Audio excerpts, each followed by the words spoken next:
I have believed for a long time that protests are a waste of time in Nigeria. And I believe this to be the case, not necessarily because I disagree with the legitimacy of the grievances that have led to these protests, but because I believe very strongly that there is a misunderstanding of the issues. I believe that the Nigerian victim continues to make the error of assumption. There is this fallacious assumption by the Nigerian that he or she is a citizen.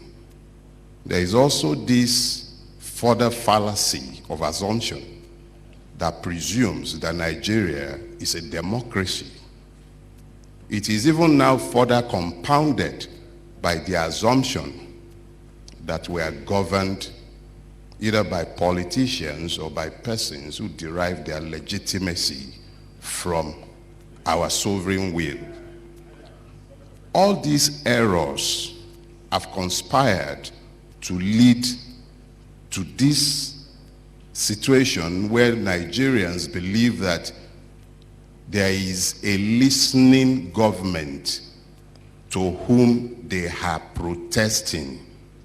But the evidences of our highs and the summation of our intellectual capacities should tell us that all these are lies and delusions that we have fed ourselves over the years.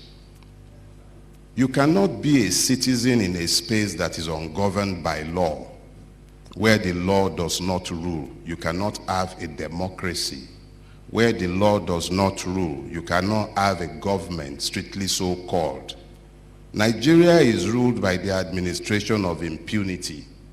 So when the Nigerian gets up and imagines himself a citizen, contrary to every evidence supplied by his senses, you have to know that ab initio, the demands he was recording in progress could not possibly have been realistic, because it proceeded from multiple wrong presumptions.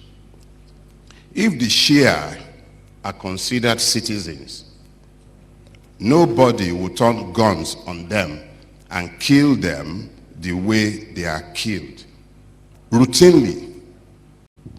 If Nigerians, now I'm being more general because nobody asked the religious or ethnic affiliations of those who were killed at Lekki Toll Gate, if they were deemed citizens, persons protected and entitled to the protection of the law, nobody would have dared to kill them, because the officers would have been acting under the law and they would have had to render an account under the law.